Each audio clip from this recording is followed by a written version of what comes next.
This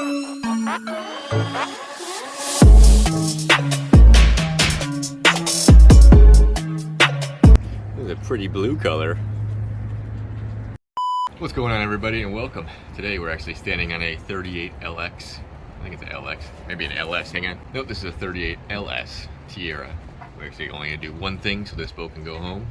I'm gonna show you something else on a Regal. But first, I know everybody's been wondering about the part that failed on the big Mercury 600 that we had. And I'll show you. This guy right here. Let me show you why. Basically, this is a check valve for salt water. And you got water comes through there, but it can't go the other way. What it does is it stops it from going this way, so the flush system on the boat, on the 600, actually won't backflow, so it won't push pressure to the flush system in the boat. Now if you look at it, the seam has to be seamed all the way around, and it's just basically cheap plastic to me. But this sits right on top of the motor, pretty much right by the flywheel under the cover. I didn't get a chance to actually see the repair done or anything, but the reason why that 600 failed, because it was spraying salt water out of this seam. When it did that, it sprayed it all over the starter, and it got to the starter wire, so they had to clean everything up, and they put a new starter, a new wire on it, and off she went. The boat's actually going now. If you look over where it was, there's a 428 now. Anyway, I had a few questions about that and why it failed, and anything that has a beginning run or the beginning product is always going to have different failures. And obviously we see one right there that's a pretty bad defect, and I hope we don't have a run of those or they correct it, you know, in the future here. So let's get to our problem with this boat. This boat's going to go home here soon. We go over to our console here. I don't think I have to open it up. I'll just take one snap off here. There's new style. It used to be on the very top up here. You unscrew right where that little seam is right there. You unscrew a little Allen with a finger, like it's got like a little plastic piece around it. You unscrew that, and you can pull the dash forward. But now they've changed it to, you pull this lever, and it pulls a cable, and that allows you to pull this mechanism that's broken here. So all we have to do is change that out. Let's see what it looks like. Yeah, we got pieces already hanging out here. Oh yeah, she's broken. But you can see this one's been damaged pretty good.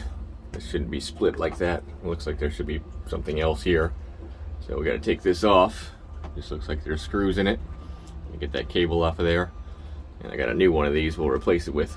So let's take it off first. Pull that forward, pull the cable out. I'm gonna need this piece out of this one, so we'll get that out afterwards. This bracket stays. So unscrew that. I'm using number 3 screws here. Alright, let's get our new one on. Looks a lot better. We just need our little plastic clip back in there.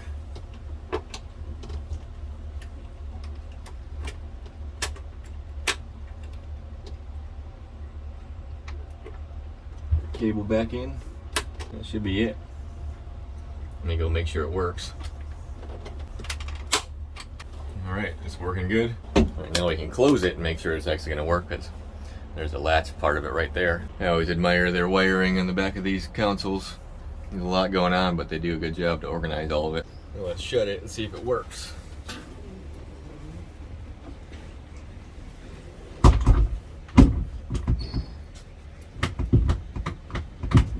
She ain't opening. Let's try the latch now, make sure.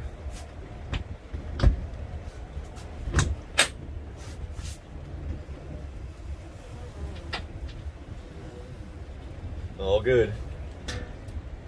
Put our cover back on it.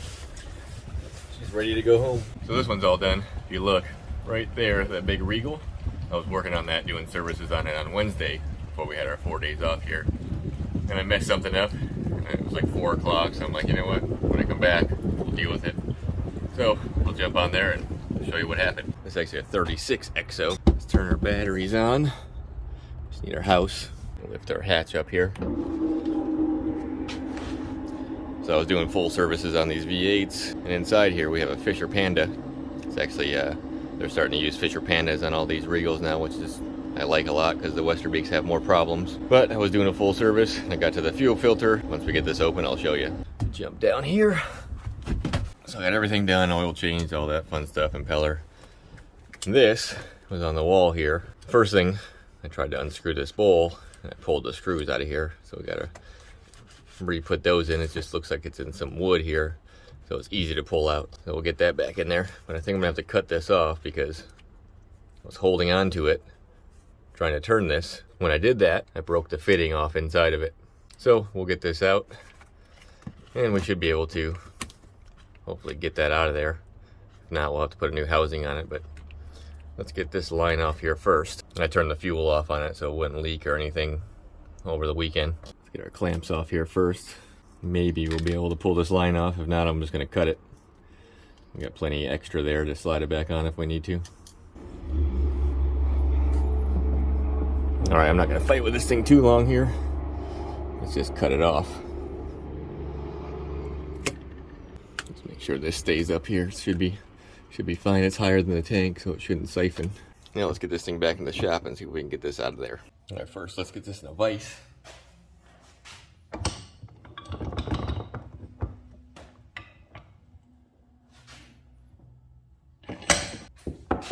Not sure what size this is. There we go.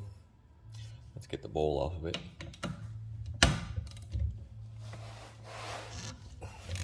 That's the problem with it. Super tight. Ooh. Leaking. We got some easy outs here. Let's try this and see if they work.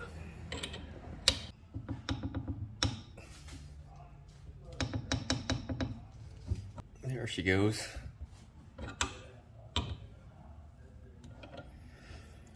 The only other way to do that would be to drill it. I don't feel like doing that. I don't like drilling into brass. Now we got that out. Might as well change this O-ring and clean it all up. Cut this old fuel line off here.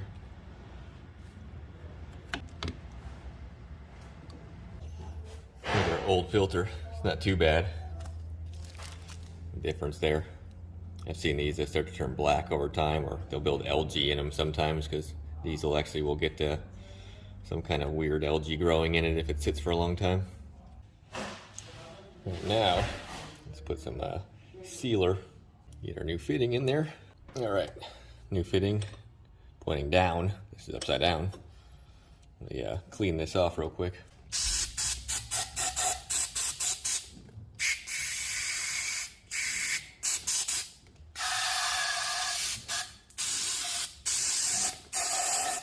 Make sure there's no metal fragments or anything in it. Now we can put it all back together. The new O-ring. There's also an O-ring that goes on this filter right here.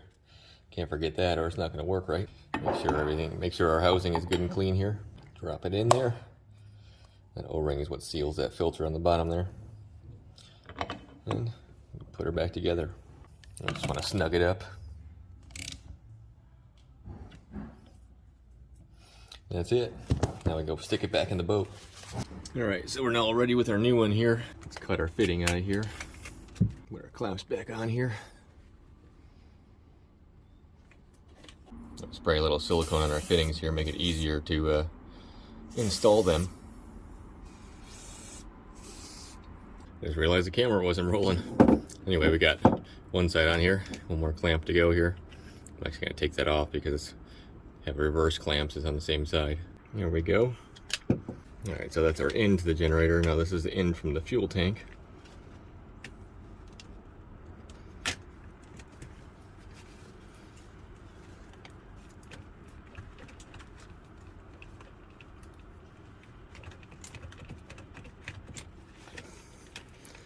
There we go. Tighten these up. All right, since I blew these holes out of the wall, since I don't know my own strength, we're just gonna lower this because I cut the fuel lines anyways. So we're just gonna put it right below it, back into the wood here.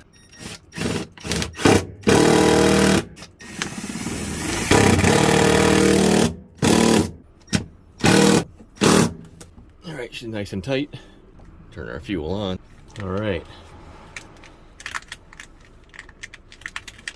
Now, we gotta bleed the fuel system here with our 10mm.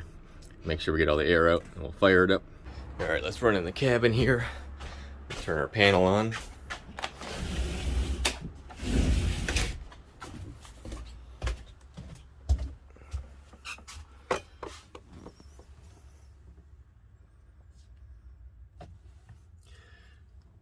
turn this panel on, that way we can activate the fuel pump down there. Crack our fitting loose here. Got some paper towels. Push our button.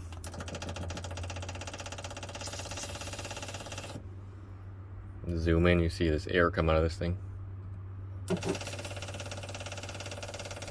Gotta fill that filter up that we just put in.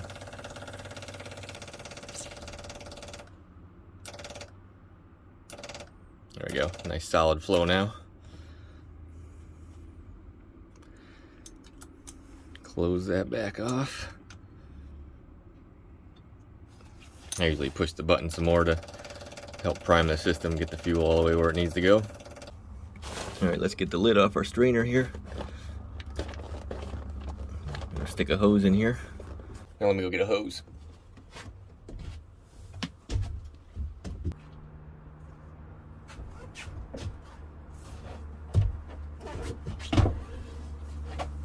There we go. Get our hose and our strainer. We'll run and turn it on quick.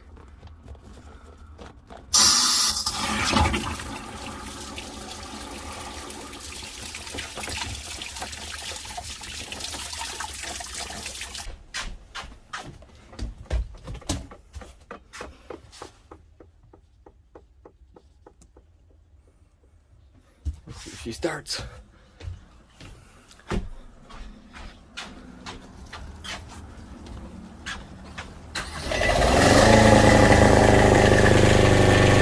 Pumping water. Back down here. Let's turn our generators on. Our battery charger. See, our battery charger is on here. Well, on the camera you can see that, but it's climbing.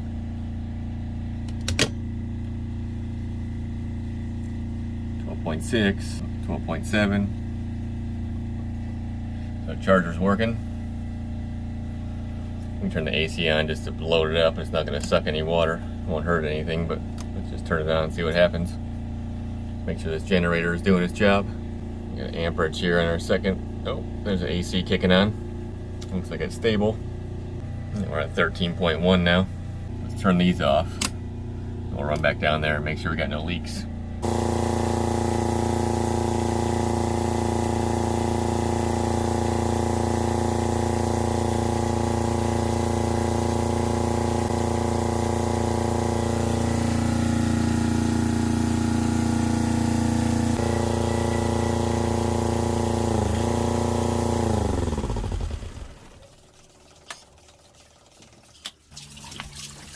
Get our hose off here.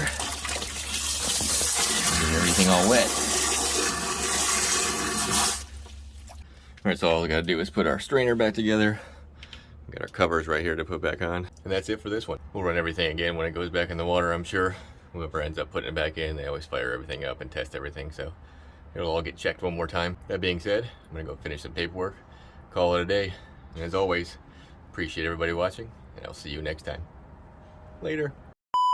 Oh look, it's a little baby Grady White. So cute.